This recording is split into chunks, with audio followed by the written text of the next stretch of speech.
کرامتوں کا عالم کیا ہوگا، مختوم اشرف کی کرامتوں کا عالم کیا ہوگا، اللہ اکبر، امام زین العابدین کی کرامتوں کا عالم کیا ہوگا، محبوب الہی کی کرامتوں کا عالم کیا ہوگا، قطب الدین بختیار کاکی کی کرامتوں کا عالم کیا ہوگا، اللہ اکبر، صابر کریر کی کرامتوں کا عالم کیا ہوگا۔ یہ بزرگان دین، قرآن سے کرامتوں کا ثبوت موجود ہے، حضرت مریم کا ذکر قرآن میں موجود ہے۔ اسی طریقے سے اللہ اکبر، مردے زندہ ہوتے ہیں، سورہ یاسین میں صادق، صدوق اور شمون کا ذکر ہے۔ اب میں سارے واقعات قرآن کی طرف نہیں لے جاتا، لیکن میں اپنے اصل عنوان کی طرف آتا ہوں۔ یہ اولیاء اللہ کی شان ہے۔ آپ کہیں گے کرامتیں یہ لوگ گڑتے ہیں، ہم کہتے ہیں گڑتے نہیں، قرآن میں پڑھتے ہیں۔ قرآن واقعات کہاں نہیں ہیں، ہر ایک کسی نہ کسی کی محبت کی زنجیر سے بندھا ہوا ہے، سب واقعات بیان کرتے ہیں، لیکن بات اتنی، میں نے قرآن سے بات کی، اب آئیے آپ کے صورت ہے۔ قرآن کہتا ہے وَالَّذِينَ جَاهَدُوا فِينَا لَنَهْدِيَنَّهُمْ سُبُلَنَا، جو ہماری راہ میں کوشش کرتے ہیں ہم ان کے لیے راستہ نہیں رستے بنا دیں، رستے کھول دیتے ہیں۔ اللہ تک پہنچنے کا ایک دو راستہ نہیں ہے بلکہ رستے ہیں۔ اور امام جعفر صادق رضی اللہ تعالیٰ فرماتے ہیں زمین پر جتنے ذروں کی تعداد ہے اس سے زیادہ تعداد اللہ تک پہنچنے کے راستوں کی تعداد ہے۔ بھائی اس راستے کا مفسر تو بنے۔ میں اپنے نوجوانوں سے کہنا چاہتا ہوں، ہم نے ولایت کا مطلب کیا سمجھا، ولی مطلب کیا؟ ولی مطلب یہ کہ کسی گدے پہ بیٹھ کر کے لوگوں کو دعا تعویذ کے نام پہ بیوقوف بنا رہا ہوگا، یہ مطلب ہے آپ کے ولایت کا۔ کالے رنگ کے کپڑے پہنے ہوں گے، پیلے پہنے ہوں گے، ہرے پہنے ہوں گے، 10 ہاتھوں کی انگلیوں میں انگوٹھیاں ہوگی، کڑا پہنا ہوگا، ناڑا پہنا ہوگا، ناڑا، کڑا، کلر، کالے، پیلے، ہرے، پیلے، کوئی یہ سب چیزیں ولایت کی نشانی نہیں ہے۔ ولایت کی نشانی اب میں بیان کرتا ہوں۔ اب میری اوقات کیا ہے، میری حیثیت کیا ہے، میں تو ولیوں کا خانہ زاد ہوں، لیکن اپنی بات کروں گا تو رائے پور والے کل میرے خلاف پروپیگنڈا کریں، کل کیا کریں، جلسے کے بعد ہی کریں، اس کی بات کروں، زبان میری ہے بات ان کی۔ واہ، جو ولایت بانٹتا ہے، جس کے ہاتھوں ولایت تقسیم ہوئی ہے اس کا ذکر کریں۔ واہ سبحان اللہ، میں اپنی زبان میری ہوگی، بات میرے مرشد کی ہوگی۔ بے شک۔ کون ولایت بانٹتا ہے، ولی بناتا کون ہے، ولایت تقسیم کون کرتا ہے؟ ہم سنیوں کے عقیدے میں جو ولایت بانٹنے والی ہستی ہے، ولایت دینے والی ہستی ہے، اور صرف دینے والی نہیں بلکہ چھیننے والی ہستی ہے، اس ذات کو کہتے قطب الاقطاب، غوث الاغواث، فرد الافراد، غیاث الکونین، غوث العارفین، سیدنا شیخ عبد القادر جیلانی الحسنی والحسینی رضی اللہ تعالیٰ۔ سبحان اللہ، جن کا مہینہ چل رہا ہے وہ ولایت بانٹتے ہیں۔ اب ولی ہوتا کون ہے، اب میں بیان کروں گا۔ پہلے میں اپنی علماء سے گزارش کرتا ہوں، توجہ چاہتا ہوں دعائیں لینے کے لیے۔ اگر تقریر کسی بندے کو ٹارگٹ کر کے کی جائے تو وہ تقریر اور خطابت اور عبادت نہیں ہے بلکہ وہ غیبت ہے، ٹھیک ہے؟ اس لیے کسی کو بھی ٹارگٹ کر کے تقریر کرنا اہل سنت میں جائز نہیں ہے۔ تو میرے ذہن میں اللہ کے ولی کے آستانے میں میرے ذہن میں کوئی شخصیت نہیں ہے، لیکن اب میں غوث پاک کو پڑھ رہا ہوں۔ بہت سے ایسے ہوں گے جن کو آپ ابھی تک رضی اللہ عنہ کہتے رہے، شاید وہ باہر نکلیں گے اس شرط سے، رحمت اللہ علیہ کہتے رہے باہر نکلیں گے اس شرط سے، پھول ڈالتے رہے وہ باہر نکلیں گے شرط، کیونکہ ولایت کا تعلق ہم جب ولی کہتے ہیں تو اس میں اصحاب اور ائمہ اہل بیت کو ہم شامل عرف میں نہیں کرتے۔ اب ولیوں کا ذکر ہو رہا ہے بھائیو، ہم نے بہت سارے کو ولی سمجھ کے رضی اللہ عنہ کہا، رحمت اللہ علیہ کہا، علیہ رحمہ کہا، لیکن جب آپ اس پر آئیں گے تو آپ کو پتا چلے گا کہ ولایت کا تعلق تہجد سے بھی نہیں ہے۔ میں بات تھوڑی سی واضح کروں، ہاں، کیونکہ اگر اللہ چاہے تو بغیر تہجد کے بھی کسی کو ولی بنا دیتا ہے، اور اگر وہ نہ چاہیں، کبھی کبھی ایک نیکی پر بھی ولی بنایا ہے اس نے، ایک نیکی پر بھی کوئی ولی بنا ہے، اور کبھی سینکڑوں سال کی عبادت کے بعد بھی اللہ تبارک و تعالیٰ نے اس کو ولایت تو کیا جنت بھی نہیں دی۔ بلکہ آپ کو پتا ہونا چاہیے بلعم باعور، اس کا تذکرہ قرآن میں ہے، اس کو کتے نے مثال دی، جبکہ اس کو اسم اعظم بھی سکھایا تھا، ولی تھا، وہ کہلاتا تھا ولی بنی اسرائیل کا، اس کے منہ پر زبان لٹکنے لگی سینے پر. پورا واقعہ ہے، وہ بھی قرآن میں ہے. اس کے بعد اور بھی بہت سے لوگ ہیں. اور کسی بندے کو پانی پلانے پر بھی ولایت دی، کسی بندے کو کسی سید سے ہارنے پر بھی ولایت دی. واقعات کا یہاں جو ہے وہ موقع نہیں ہے، ورنہ اصل عنوان سے ہٹیں گے.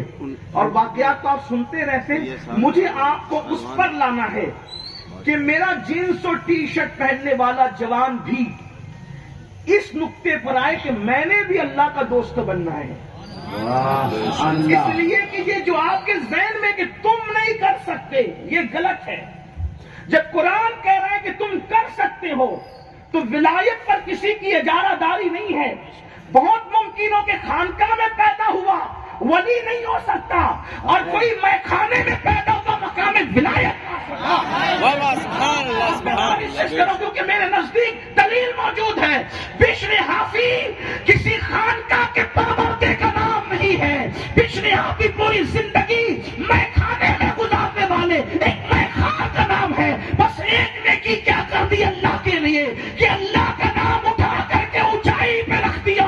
خدا نے اسی وجہ سے ان کو مقام ولایت سبحان اللہ سبحان اللہ. کوئی سائل ہی نہیں راہ دکھلائے کسے راہ رو منزل میں. خدا کی ولایت کسی کے باپ دادا کی جاگیر نہیں ہے.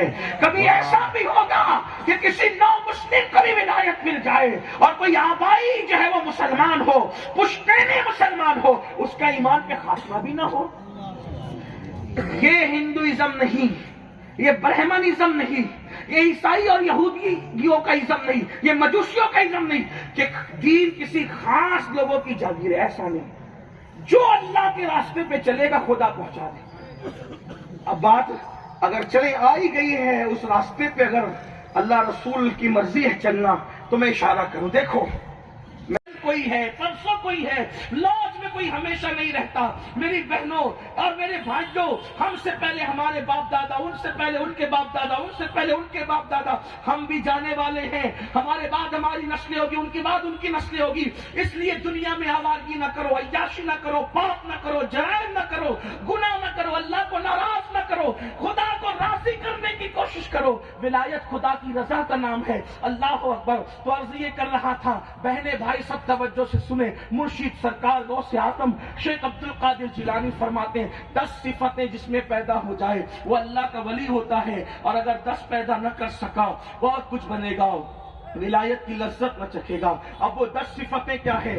غوث پاک فرماتے ہیں 2 صفتیں اس کو اللہ کی صفتوں سے حصہ ملتا ہے جتنا اللہ چاہتا ہے. اللہ کی 2 صفتوں سے اللہ اس کو، اللہ کی ذات اور کے برابر کسی کی ذات نہیں، اس کی صفات کے برابر اکبر کی پیدا کی جاتی ہے. اس میں 2 صفتیں فاروق اعظم کی پیدا کی جاتی ہے. اس میں 2 صفتیں عثمان غنی کی پیدا کی جاتی ہے. اس میں 2 صفتیں مولا علی کی پیدا کی جاتی ہے. کتنی صفتیں ہو گئی؟ اللہ اکبر. یہ 12 صفتیں ہیں. 12 صفات جب تک انسان میں پیدا نہ ہو جائے اس وقت تک کہ وہ اللہ کا ولی نہیں ہوتا. تو 10 صفتیں تو مخلوق کی ہو گئی، اور 2 صفتیں خالق کی 2 صفتوں سے اس کو حصہ ملتا ہے. اب جلدی جلدی سے پڑھوں، اس کو یاد کر لینا اور اس پر عمل کرنا. ہو سکتا ہے کسی کو اللہ کا راستہ مل جائے، وہ مجھے دعا دے، اس لیے کہ بہت آسان راستہ ہے.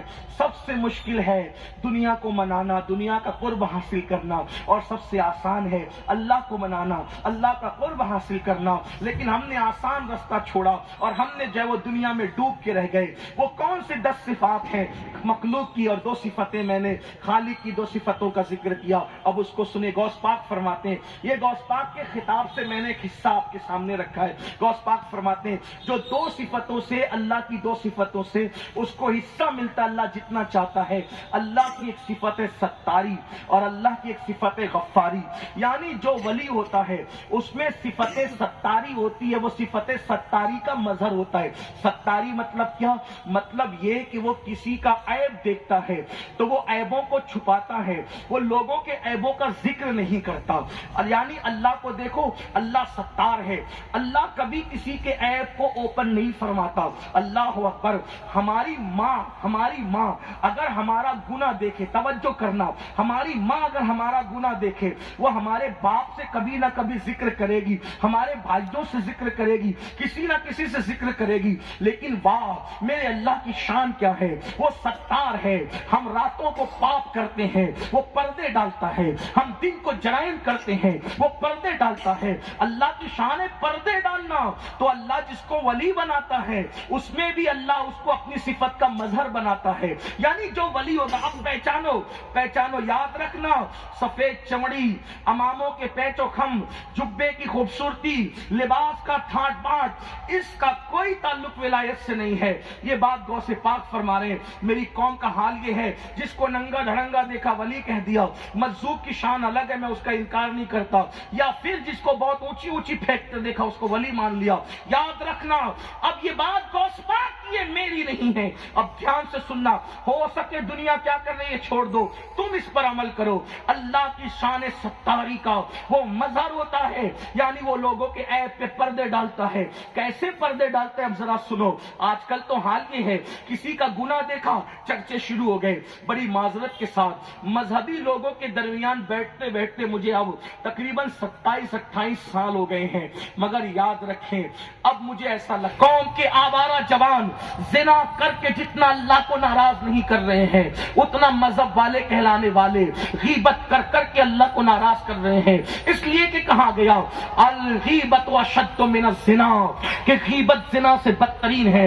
اے لوگوں، اللہ کے بندوں کے عیبوں کو کھولنے کی بجائے اللہ کے بندوں کے عیبوں پہ پردے ڈالو.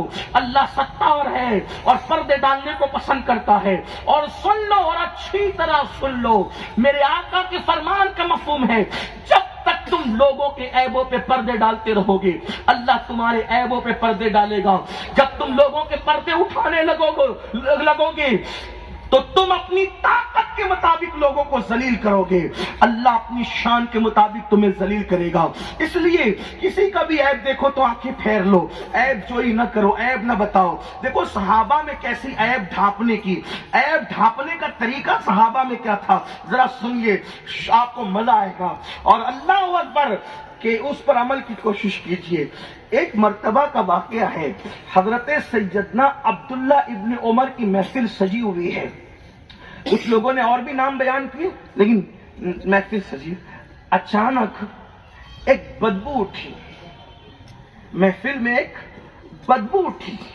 اب محفل میں اچانک بدبو کیوں اٹھتی ہے آپ لوگ جانتے ہیں، اس کا کوئی تذکرہ کی وجہ نہیں. جو انسان کے پیٹ کی ہوا خارج ہو جائے تو کبھی کبھی بدبو نکل آتی، پیٹ میں تو بدبو ہے نکل گئی.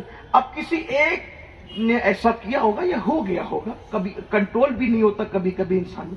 اب بدبو اٹھی تو بدبو اٹھنے پر سب نے ایک دوسرے کو دیکھنا چاہا. حضرت عبداللہ ابن عمر فرماتے ہیں چلو ہم سب مل کے وضو کر لیں.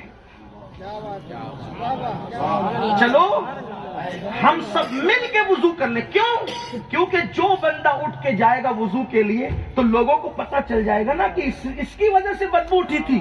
تو ابن عمر نے کیا کیا، ہم سبھی وضو کر لیں تاکہ ہمارے اس ساتھی کے عیب پہ پردہ پڑے. کون فرمائے؟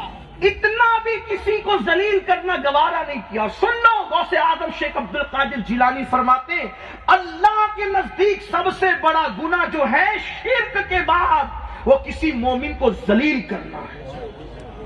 کسی مومن کو ذلیل کرنا. کسی کو ذلیل مت کرو، پردے ڈالو. میرے آقا مصطفیٰ جان رحمت صلی اللہ علیہ وآلہ وسلم کوئی غلطی کر کے آ کے یہاں کھڑا ہوتا تو ادھر رک کر کے حضور کسی کو مخاطب کر کے فرماتے ہیں اس قوم کا کیا ہوگا جس قوم میں ایسی غلطی کرنے والے لوگ موجود ہیں. یعنی اس کو دیکھ کر بھی اصلاح نہیں کرتے کیونکہ یہ شرمندہ نہ ہو جائے. اس کو شرمندگی سے بچانے کے لیے ادھر رک کر لیتے. تو لوگوں کے عیب پہ پردے ڈالو، پتا چل جائے نا ایسا ہے. تجسس مت کرو، قریدو مت، اس لیے کہ یہ تصور کرو کہ ہم سے زیادہ پاپی اور مجرم اور گنہگار کوئی نہیں ہے. پردے ڈالو، انشاءاللہ پردے ڈالنے کی برکت سے تمہیں پتا چلے گا کہ کیا برکتیں ملتی ہیں، نعمتیں ملتی. دوسری صفت غفاری کا وہ مظہر ہو. غفاری کا مطلب معاف کرنا. معاف، دیکھو اللہ معاف کرتا ہے کہ نہیں کرتا؟ کتنا معاف کرتا ہے. میرے آقا علیہ السلام نے فرمایا میرے صحابہ اگر تمہارا بھائی ایک دن میں 100 بار غلطی کرے، 100 بار، اس کو 100 بار معاف کرو ایک دن میں. کتنا ایک دن میں؟ ایک دن میں 100 بار. صحابہ نے کہا حضور ہم 100 بار معاف کریں تو اللہ کتنا معاف کرتا ہے؟ تو آقا فرماتے تمہارے یہاں 100 کی گنتی ہے، اس کے یہاں کوئی گنتی نہیں ہے. تم جب جب غلطی کرتے ہو تب معاف کرتا ہے. تو صفت غفاری کا اس کو، یعنی اللہ کا جو ولی ہوتا ہے، سن لو ذرا دھیان سے سنو، اپنی ذات کے لیے وہ کسی سے بدلہ نہیں لیتا، کیونکہ ذات کے لیے لڑنا یہ کتوں کا کام ہے. جو ذات کے لیے لڑتے ہیں، ذات کے لیے لڑنا کتوں کا کام ہے. اللہ والے اپنی ذات کے لیے نہیں لڑتے. یہاں ایک خوبصورت سی بات آ گئی ذہن میں. شیخ سعدی رحمت اللہ علیہ نے اپنی کتاب میں لکھا، ہمارے یہاں بہت پڑھایا جاتا ہے سعدی کو. شیخ سعدی فرماتے ہیں کہ مجھے ایک ولی ملے، ایک اللہ کے ولی ملے. شیخ سعدی بہت پڑھے لکھے تھے، بہت پڑھے لکھے تھے سعدی شیرازی. تو ولی ملے تو میں نے کہا حضرت مجھے کچھ نصیحت کیجئے. توجہ کریں، مجھے کچھ نصیحت کیجئے. تو اس ولی نے کیا نصیحت کی؟ دیکھو کبھی کبھی مقرر لوگ 4-4 6-6 گھنٹے میں وہ نہیں بول پاتے جو اللہ والا ایک جملے میں سمجھا دیتا ہے. تو اس ولی نے کہا سعدی مٹی سے بنے ہونا. شیخ سعدی نے اس ولی کو کہا وصیت کرو، نصیحت کرو. تو انہوں نے کیا جواب دیا؟ سعدی مٹی سے بنے ہونا تو اپنے اندر مٹی کی صفت پیدا کر لو. مٹی سے بنے ہو تو اپنے اندر مٹی کی صفت پیدا کرو تو تم کامیاب ہو. ورنہ یہ پڑھنا لکھنا ایک کنارے اٹھا کے رکھ دو، کچھ کام نہیں آنے والا. مٹی کی صفت کا مطلب کیا؟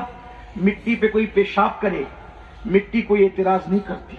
مٹی پہ کوئی پاخانہ کرے، اعتراض نہیں کرتی. مٹی کو کوئی کھود ڈالے، اعتراض نہیں کرتی. مٹی میں عمارت بنا لو، اعتراض نہیں کر. اس کے ساتھ جو چاہو کرو. مٹی کبھی احتجاج نہیں کرتی. ساری تکلیفیں، سارا ظلم کرنے کے بعد جب انسان مرتا ہے تو پھر وہ مٹی احتجاج نہیں کرتی، مگر جب اتنا ظلم کرنے والا بندہ اس کے پاس آتا ہے تو اس کو اپنے سینے میں عزت کے ساتھ جگہ بھی عطا کر دیتی ہے. تو سعدی کہتے ہیں مٹی سے بنا ہے نا. حضرت وہ ولی کہتے ہیں سعدی کو مٹی سے بنے ہونا تو مٹی کی صفت، یعنی تمہیں کوئی گالی دے، تمہیں کوئی کوسے، تمہاری کوئی برائی کرے، چھوڑتے جاؤ چھوڑتے جاؤ. نے کیا کہا؟ تو نے سچ کہا. کیا فرمایا؟ تو نے سچ کہا. وہ چلا گیا. صدیق نہیں تھے، صدیق ہے. حضور آپ اتنے خوبصورت ہیں، آپ جیسا میں نے کسی کو نہیں دیکھا. پر تو نے سچ کہا. جو لوگ پہلے سے موجود تھے حضور یہ کیا بات ہوئی؟ وہ بدبخت کمینہ کہتا ہے ایسا اور یہ صدیق کہتے ہیں ایسا. آپ نے دونوں کی تصدیق دی. مسکرا کے فرمایا میرے یارو اللہ نے مجھے آئینہ بنا کر کے بھیجا ہے. جو آتا ہے اپنے آپ کو میرے اندر دیکھتا ہے. ابو بکر سب سے اچھے تھے اس لیے میں سب سے اچھا نظر آیا، اور وہ سب سے برا تھا میں وہ اس کو ویسا نظر آیا. اپنی ذات کے لیے لڑنا چھوڑ دو، جھگڑا مت کرو، مت کیا کرو. پڑوسی ستا رہے کوئی بات نہیں. ایک ولی کو کسی نے گالی دی، ولی کو گالی دی، ہنسنے لگے. کہا کیوں ہنس رہے ہیں؟ کہا یار کی مرضی کے بغیر پتا نہیں ہلتا.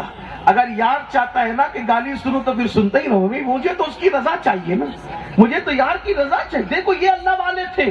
بلکہ آپ کو بتاؤں داتا صاحب لکھتے ہیں کہ اللہ جس کو ولی بنانا چاہتا ہے اس پر ایک فرعون مسلط کرتا ہے. فرعون یعنی مخالف، اور وہ مخالف اس کو ستاتا رہتا ہے، تانا دیتا ہے، تکلیف دیتا ہے، اور یہ بندہ صبر کرتا رہتا ہے. تو نفلی عبادتوں سے جو مرتبے نہیں ملتے وہ صبر کرنے سے نہ مرتبے مل جاتے. آنے سے نہیں ملتا، دلوں کو سکون کرتے اٹھانے سے ملا کرتا ہے. اس لیے اب یہ سیکھو کوئی تمہاری کتنی مخالفت کرے جواب نہیں دینا جواب. کیوں؟ اس لیے کہ اللہ تو اچھا ہے، تیری مخلوق بھی اچھے، میں ہی برا ہوں، بس تو مجھ سے راضی ہو جائے. تو صفت ستاری غفاری بہت ہے. اس پر میں کہتا ہوں اسی پہ پوری تقریر ختم ہو، لیکن مجھے اب وہ 10 چیزیں پڑھنی ہے. جو 2 صفتیں حضور کی 2 صفتوں کا مظہر بنتا ہے. حضور کی ایک صفت ہے رفیق. حضور امت پر بہت مہربان ہے، بہت مہربان ہے. تو ولی بھی امت پہ مہربان ہوتے. وہ بددعائیں دینا، لوگوں سے جھگڑا کرنا، لوگوں کے درمیان فتنے اٹھانا، وہ سب وہ بہت میں. حضور امت پہ کتنے مہربان تھے پتہ ہے؟ حضور علیہ السلام کسی کو بھی تکلیف میں دیکھتے بے چین ہو جاتے. بڑا مشہور سب میں عرض کر سکتا ہوں نا، بات کر سکتے ہیں، حالانکہ میں بہت لیٹ آیا ہوں. سبحان اللہ. رکھا ہے حضور کے پیچھے کہ جہاں بھی یہ دکھے ان کے کپڑے کھینچو، ان کو پتھر مارو، ان کو گالی دو. تو ابو جہل کا ایک غلام تھا جو اپنے آقا کو خوش کرنے کے لیے ہمارے آقا کو بہت ستاتا تھا. اب حضور علیہ السلام اپنے چند صحابہ کے ساتھ ایک رستے سے جا رہے تھے تو کسی کی سسکیاں لینے کی چیخ و پکار کی آواز آئی. چیخ پکار کی آواز آئی. اللہ کے رسول کی عادت تھی، میرے آقا کسی کی تکلیف دیکھ نہیں سکتے تھے، تو اپنے اصحاب سے پوچھا یہ کون سسکیاں لے رہا ہے، کون تڑپ رہا ہے، کون بلک رہا ہے؟ تو صحابہ میں سے ایک صحابی جن کی تربیت ابھی جاری تھی، انہوں نے خوشی خوشی کہا حضور وہ تو ابو جہل کا وہ جو غلام ہے نا، وہ خبیث، وہ مردود، میں اپنے الفاظ میں کہہ رہا ہوں، وہ آپ کو جو پتھر مارتا ہے، ستاتا ہے، تکلیف پہنچاتا ہے، وہ بیمار پڑا ہے، اور اس کی بیماری کی وجہ سے ابو جہل نے اس کو اپنے گھر سے نکال کے وہ جھوپڑے میں ڈال دیا. اس جھوپڑے میں وہ اکیلا پڑا ہے اور وہ وہی سسکیاں لے رہا ہے. قربان جائیں کیسے رفیق ہیں، اتنا اچھا. وہ بیمار ہے، اس کو گھر سے نکال کے وہاں ڈال دیا. جی ہاں رسول اللہ وہی تڑپ رہا ہے. سرے بالی انہیں رحمت کی ادا لائی ہے، سرے بالی انہیں رحمت کی ادا لائی ہے. حال بگڑا ہے تو بیمار کی پن آئی ہے. ان کی زلفیں نہیں رحمت کی گھٹا چھائی ہے، ان کے ابرو نہیں دو قبلوں کی یکجائی ہے. اللہ اکبر. آقا نے بولا وہ بیمار ہے، ہاں کوئی مالدار نہیں، کوئی نسب اس کا اعلیٰ نہیں، کوئی عزت نہیں، کوئی ایک غلام ہے. غلاموں کی حیثیت جانوروں سے بھی کم تھی اس دور میں. آقا اپنا کام جس کام سے جا رہے تھے چھوڑ دیا، اس کے گھر میں گھسے، تشریف لے گئے، گھر میں داخل ہوئے. جیسے ہی گھر میں داخل ہوئے اس کے بستر پہ بیٹھ گئے اور اس کی پیشانی پہ ہاتھ رکھا. ہے نام میں ان کے اتنا اثر، جی اٹھتے ہیں مردے بھی سن کر. وہ حال اگر خود ہی پوچھے بیمار کا عالم کیا ہوگا. اس کی پیشانی پہ دشمن پتھر برسانے والا، گالیاں دینے والا، کپڑے کھینچنے والا، حضور پر فکریں کسنے والا آج گھر سے نکال کے پھینک دیا گیا ہے، بیمار ہے. اس کے بستر پہ جا کے بیٹھے، پیشانی پہ ہاتھ رکھا، وہ تڑپ رہا تھا اور چلا چلا کے کہتا تھا ہائے مجھے سب نے ضائع کر دیا، ہائے مجھے سب نے ضائع کر دیا، ہائے مجھے سب نے ضائع کر دیا. جب وہ کہتا تھا مجھے سب نے ضائع کر دیا، میرے آقا اس کی پیشانی پہ ہاتھ رکھ کر کہتے مگر محمد تو تیرے سرانے موجود ہے، مگر محمد تو تیرے سرانے موجود ہے، مگر محمد تو تیرے سرانے موجود ہے. ارواحنا فدا صلی اللہ علیہ وآلہ وسلم الف مرہ فی کل لمحہ. اللہ اکبر. اب میرے آقا کے ہاتھ ٹھنڈے ٹھنڈے اور ریشم سے زیادہ نرم اور مشک سے زیادہ خوشبودار. حضور کسی بیمار پہ ہاتھ رکھ دے پھر اس کو قرار نہ آئے تو کیا ہو. اللہ اکبر. گر وقت اجل سر تیری چوکٹ پہ جھکا ہو، جتنی ہو قضائے کی سجدے میں ادا ہو. اللہ اکبر. اور اللہ اللہ کیا شان ہے ان کی. میرے آقا علیہ السلام نے جب ہاتھ رکھا پیشانی پر اس کو قرار آ گیا، وہ تڑپنا بند کر دیا. حضور علیہ السلام اٹھے، جب اس کو قرار آ گیا اٹھ کر کے چلے تو اس نے کہا آپ محمد ہیں، میں تو آپ کو بہت ستایا، تکلیف دی. فرمایا میرے اللہ کا مجھے حکم یہی ہے، میرے اللہ نے مجھے یہی سکھایا ہے. اور اس کے بعد نکلے. صحابہ نے کہا آقا آپ اتنے اہم کام سے جا رہے تھے، وہ چھوڑ کر آپ اس کے پاس بیٹھ گئے. آقا کا فرمان سنو. فرماتے میرے صحابہ کسی بیمار کے سرانے چند لمحے بیٹھ جانا رات بھر جاگ کر عبادت کرنے سے افضل ہے. ایک کافر کے ساتھ حضور کا یہ سلوک ہے. اب تسبیح گھما کر کے ولایت پانے کا خواب دیکھنے والوں، اپنے بھائیوں کے ساتھ اپنا سلوک کیا ہے، اپنے پڑوسیوں کے ساتھ اپنا سلوک کیا ہے. ولایت کس چیز کا نام ہے؟ غریب نواز فرماتے ہیں اللہ تک پہنچنے کو ولایت کہتے ہیں، اور اللہ تک پہنچنے کا جو راستہ ہے وہ لوگوں کے دل سے ہو کر گزرتا ہے. اگر تم لوگوں کا دل خوش نہ کر سکے تو تم عبادت گزار تو ہوگے لیکن خدا کے ولی نہیں ہو سکتے. دل کے اندر لوگوں کے لیے محبت چاہیے، نفرت نہیں، محبت پیار چاہیے. یہ کیا لگا رکھا ہے؟ تیری بکری میرے آنگن میں، میری بکری تیرے آنگن میں پیشاب کر دے تو قتل ہو جاتا ہے، ایک دوسرے پہ کیس ہو جاتے ہیں، ایک دوسرے کے لیے لاٹھی ڈنڈے اٹھ جاتے ہیں۔ مسلمانوں ہم سب کچھ بنے، لیکن کیا ہم انسانوں کے لیے کوئی محبت ہی نہیں، کوئی پیار نہیں، کوئی الفت نہیں؟ ایک دوست تو دوسرے دوستوں کا برا چاہ رہا ہے، ایک بھائی دوسرے بھائی کا برا چاہ رہا ہے، نہیں کچھ نہیں ملنا ہے۔ تو حضور امت پر رفیق اور شفیق، ویسی بات مکمل۔ شفیق مطلب شفقت۔ ایک باپ اپنے بیٹے پہ جتنی شفقت نہیں کرتا، اس سے زیادہ رسول اپنی امت پہ شفقت کرتے ہیں۔ بے شک سبحان اللہ۔ اب وہ شفقت سن لو، بات پوری ہوتی ہے، اور بات کے لیے پھر کوئی انشاءاللہ موقع رہے گا، کبھی ملاقات ہوگی تو بات ہوگی۔ ہاں یاد رکھیے کتنے شفیق ہیں حضور۔ میں اپنے نوجوانوں کی، بہنوں کی بھی توجہ چاہیے، آپ کسی بھی نبی کی تعلیم اٹھا کے دیکھ لیں، ٹھیک؟ بہت خیال سے سننا، یہی پہنچ کر تو میں قیامت کی تکلیف کو بھولنے لگتا ہوں۔ کیوں بھولنے لگتا ہوں؟ کیونکہ میرے نبی امت پر کتنے مہربان ہیں۔ قرآن اس مہربانی کو بیان کرتا ہے، لقد جاءکم رسول من انفسکم عزیز علیہ ما عنتم حریص علیکم بالمؤمنین رؤوف الرحیم۔ یہ وہ عزت والے رسول ہیں جو اپنی امت میں بڑے مہربان ہیں، شفیق ہیں۔ تمہارا تکلیف میں پڑنا ان کو بے چین کر دیتا ہے۔ کسی کو بھی کانٹا چبھے حضور بے چین ہوتے، بے قرار ہوتے۔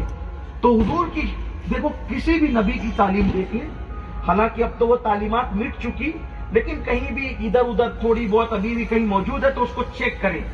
اسی طرح ہر مذہب کے قائد کی، رہنما کی تعلیم دیکھیں، گرو نانک کی دیکھ لیں، کسی بھی مذہبی قائد کی، رہنما کی تعلیم دیکھ لیں، وہاں عبادت کا کہیں نہ کہیں تصور ہوگا، اخلاق کا کوئی تصور ہوگا، گفتگو کا کوئی تصور ہوگا، لیکن یہ چیز نہیں ہوگی جو میں بیان کرنے جا رہا ہوں۔ میرے آقا کا فرمان ہے، جب اپنے بستر پہ جاؤ تو جو اللہ اور یوم آخرت پہ ایمان رکھتا ہے، سنتیں بھی سیکھ لیں، کیونکہ میرا تعلق ایک ایسی تنظیم سے ہے، سواد اعظم اہل سنت و جماعت کی عالمگیر تحریک سنی دعوت اسلامی سے۔ ہمارا مقصد ہے لوگوں کو سنتیں سکھانا، اور لیکن سنتیں بھی سیکھ لیں، بات بھی سمجھ لیں۔ آقا کا کیا فرمان ہے، جو اللہ اور یوم آخرت پر ایمان رکھتا ہو، اس کو چاہیے کہ وہ بستر پہ جائے تو ڈائریکٹ سو نہ جائے، بلکہ وہ پہلے بستر کو صاف کرے، بستر صاف کرے، اس کے بعد سوئے۔ جلدی جلدی پڑھ رہا ہوں، بعد میں حکمت پہ آتے ہیں۔ جو اللہ اور یوم آخرت پہ ایمان رکھتا ہو، وہ بغیر منڈیر کی چھت پر نہ سویا کرے۔ جو اللہ اور یوم آخرت پہ ایمان رکھتا ہو، کھانا کھانے کے بعد ہاتھ دھلے بغیر وہ نہ سویا کرے۔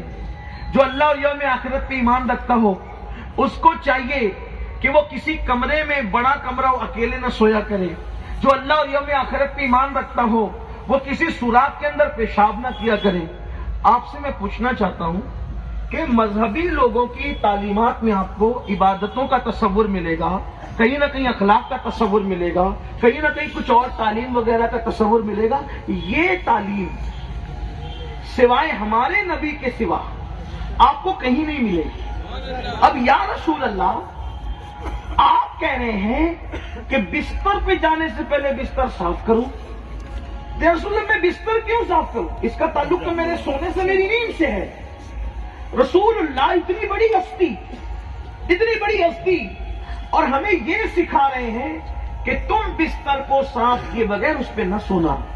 تو اس کا تعلق بظاہر کہہ رہا ہوں، بظاہر، ورنہ حضور تو معلم کائنات، معلم انسانیت ہے، وہ سب کچھ سکھانے آئے ہیں۔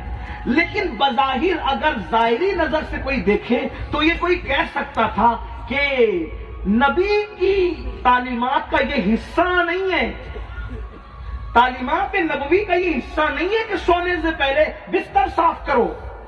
بظاہر یہ حصہ نہیں ہے، مگر حضور اپنی امت پر ماں اور باپ سے زیادہ مہربان اور شفیق اور رفیق ہے۔ اگر لوگوں تم کو ظاہر نظر میں یہ لگتا ہے کہ یہ نبوت کی تعلیم کا حصہ نہیں، حالانکہ ہم اس کو نہیں مانتے، حضور جو طے امت کو سکھائے، ان کی کوئی بات چھوٹی نہیں، ہر بات بڑی ہے۔ لیکن اگر بات لوگ ظاہری یہ کہیں تو میں کہوں گا کہ حضور امت پر شفیق و مہربان ہے، فرما رہے میرے امتی اپنے بستر کو پہلے جھاڑ لے، اس کے بعد بستر پہ سو۔ کیوں؟ اس لیے کہ میں تیری ماں، تیرے باپ سے زیادہ تجھ پہ مہربان ہوں۔ اگر تو ایسے ہی چلا جائے گا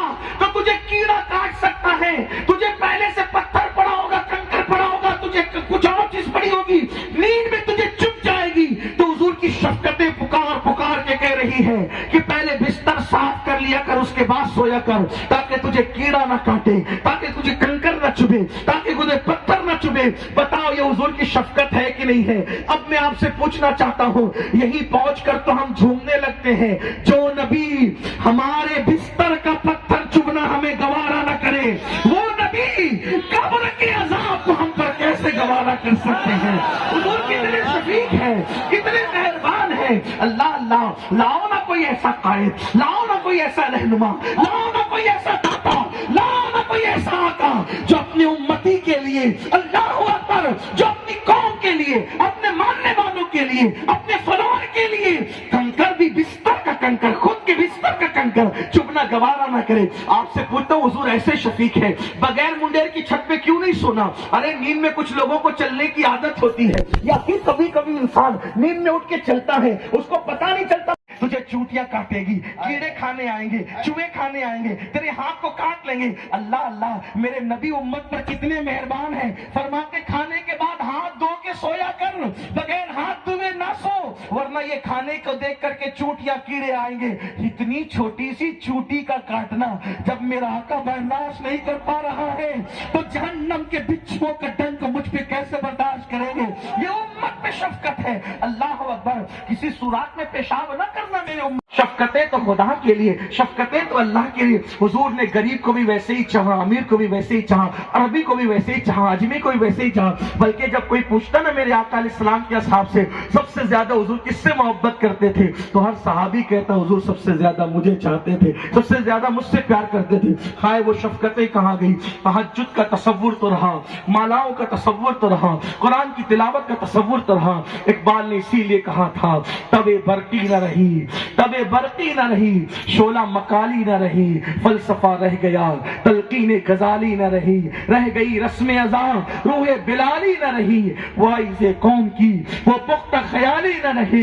ہائے ہائے, روح اسلام اٹھ گئی, پیار کی جگہ نفرتوں نے لے لیا, محبتوں کی جگہ نفرتوں نے لے لیا, اخلاق کی جگہ بد اخلاقیوں نے لے لیا. پھر تم سب بن جاؤ گے لیکن اللہ والے نہیں بن سکتے. یہ شفقتیں حضور کی تھی. بڑی معذرت کے ساتھ آج اگر کوئی ہم سے مسافہ کرنا چاہے تو بھی ہم اس کا چہرہ دیکھتے ہیں, مالدار ہے کہ غریب ہے.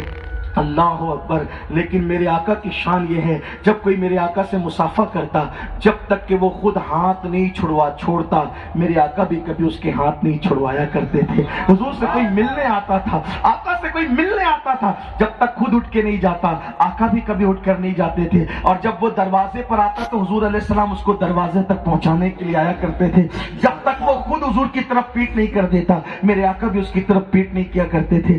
آج کل تو اگر مالدار آ جائے, ہاں بیٹھو بیٹھو بیٹھو یہ کھاؤ پیو, غریب آ جائے اور ٹائم نہیں تھوڑا بات میں آنا, انا للہ و انا الیہ راجعون. ہم نے محبتوں کو, مذہب کو امیری غریبی میں تقسیم کر دیا ہے. یاد رکھنا, سب کچھ مال ہی نہیں, سب کچھ دولت نہیں, خدا کی رضا سب کچھ ہے. اللہ کے لیے لوگوں کو چاہو, اللہ کے لیے لوگوں سے محبت کرو. لوگوں ہمیں کیا ہو گیا ہے, نفرتوں کی وادیوں میں ڈوب چکے ہیں, منہ کھولتے ہیں تو انگارے برستے ہیں. یقیناً یہ اپنا کام نہیں ہے. ہم اس نبی کے ماننے والے ہیں جس نے پتھر کھا کے دعائیں دی ہے, جس کے دندان شہید ہوئے ہیں تو دعائیں دی ہے, جس کو زخمی کیا گیا تو دعائیں دی ہے. کہاں گیا وہ ظرف؟ اللہ اکبر. میرے آقا علیہ السلام کے پیارے دیوانوں, ولایت کسی چڑیا کا نام نہیں ہے. آؤ اسی بھولے ہوئے سبق کو یاد کر لو. ہاں اگر کسی کی مصروفیت ہے, کسی کو ٹرین پکڑنا ہے, کسی کو کام سے جانا ہے, اور اگر مسافہ کرنے والوں کی بھیڑ ہو, معذرت طلب کر لے, ایک الگ چیز ہوئی. لیکن یاد رکھیں کہ ہم لوگوں سے نفرت ہے. آج تھوڑی سی دولت آ جائے نا تو غریبوں کے پسینے سے لوگوں کو بدبو آتی. اور حضور علیہ السلام کی اللہ اللہ کیا شفیق تھے. عمار بن یاسر کو جب مارا گیا, بہت مارا گیا, تو عمار کو ایک ایسا جملہ کافروں نے کہلوا دیا جو وہ نہیں کہہ سکتے. ٹھیک, وہ جملہ نہیں کہوں گا. روتے روتے آئے, روتے روتے, یا رسول اللہ مجھے ان لوگوں نے ایسی بات کہلوا دی جو ایک مومن کی شان نہیں, اور خوف کی وجہ سے ان کی پیشانی میں پسینہ تھا. حضور نے ان کی پیشانی کا پسینہ پوچھا. کون عمار؟ ان کی امی کنیز, ان کی ابا غلام, وہ آزاد کردہ غلام. کوئی بظاہر بڑے خانوادے کا معاملہ نہیں. ماں غلام, ماں کنیز, باپ غلام, اور وہ بھی آزاد کردہ غلام. اور حضور کے پاس آئے, پشیماں ہو کے, شرمندہ ہو کے. حضور ان کا پسینہ غلام کا, اپنے غلام کا پسینہ. عمار ہو کیا گیا؟ حضور ایسا کہا جب تو یہ جملہ کہہ رہا تھا تو تیرے دل کے اندر کیا کیفیت تھی؟ کہا اس وقت میرا دل ایمان سے منور تھا.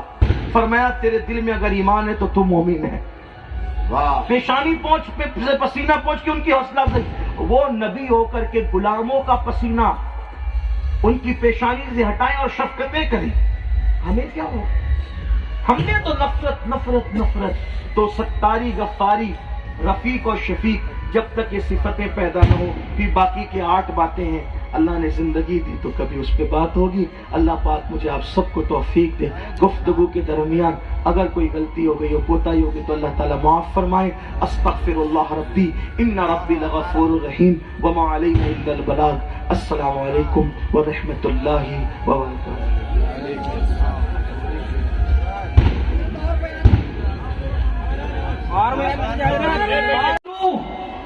قالوا وہ جواب دیں گے لم نکو نطعم المسکین. ہم لوگ اس لیے جہنم میں آئے کہ ہم غریبوں کو بھوکوں کو کھانا نہیں کھلاتے تھے. ولم نکو من المصلین اور ہم لوگ نماز نہیں پڑھتے تھے. اس لیے آئے کہ ہم بھوکوں کو کھانا نہیں کھلاتے تھے اور ہم نماز نہیں پڑھتے تھے. یعنی اپنے ذوق کے مطابق اس کی ترجمانی کر دوں. ترجمہ تو کر دیا. کھانا نہیں کھلاتے تھے نماز نہیں پڑھتے تھے. مجھ سے پوچھو تو یہ کہ ہم نہ نیاز والے تھے نہ ہم نماز والے تھے اس لیے جہنم کے اندر چلے آئے. تو پتا چلا جنت میں کون جائے گا؟ جو ولیوں کے نام پہ کھلا رہا ہے اللہ کے لیے کھلا رہا ہے نیاز کے نام پہ اور نماز بھی پڑھ رہا ہے. لیکن یہاں حال یہ کچھ لوگ نماز پڑھتے ہیں وہ نیاز کے منکر ہو گئے اور تم نیاز کرتے ہو لیکن نماز سے بھاگتے ہو. جمعہ کی 2 رکعت پڑھ کے بھاگتے ہو. نماز کے لیے مسجد نہیں آتے. سن لو اللہ کے رسول علیہ السلام فرماتے ہیں جس نے نماز چھوڑ دی میں محمد اس سے بیزار ہوں. اس لیے نماز پڑھو. کھانا بھی کھلاؤ نماز بھی پڑھو. نماز کی پابندی کرو. نماز کو چھوڑ کر اللہ نہیں مل سکتا. سو 2 صفتیں عثمان غنی کی. دن کو کھلائے گا راتوں کو مصلی کو آباد کرے گا. آج کل کچھ لوگ کہتے ہیں ارے مولانا ہم تو پہنچے بھی ہمیں نماز کی ضرورت نہیں. میں کہتا ہوں تم ضرور